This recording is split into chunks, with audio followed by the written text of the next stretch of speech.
Our musical theatre days really start off the first project in our academic year of educational outreach.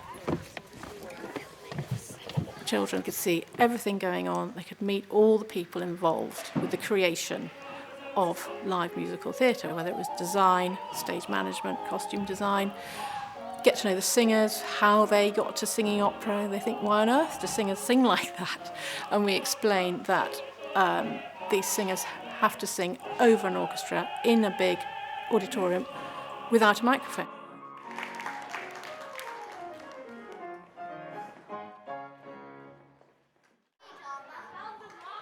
The children who come to a musical theatre day at Clonter, they do three things. In the design workshop, they will be given a choice of different topics.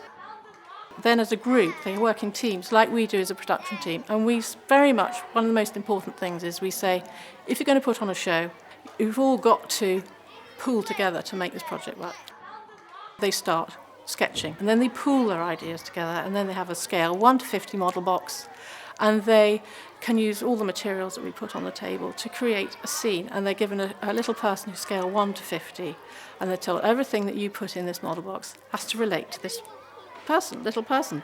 Once they've done this model box, they then can add lighting, and this is really magical. So they put these little model boxes in a light box with lots of coloured torches, and they can light it from all angles. And they can't believe this transformation. It suddenly brings something that they have just imagined in their head half an hour earlier, brings it to life. It looks real.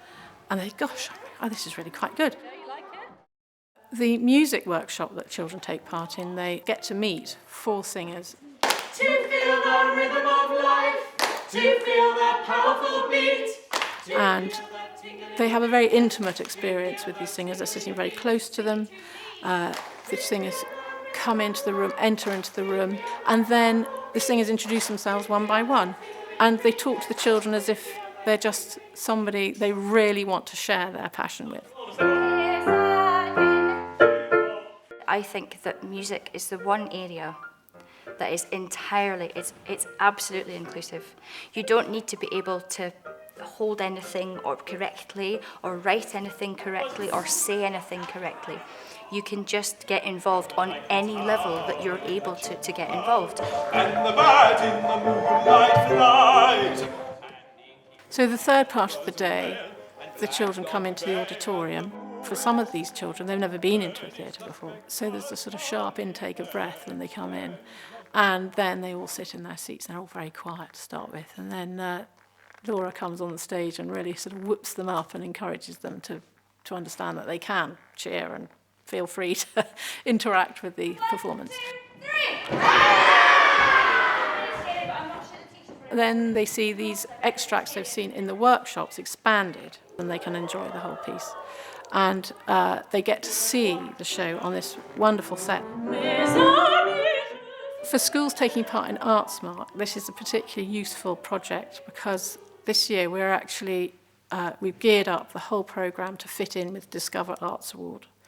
And they leave with a pack. Every record of the day they can put in their log.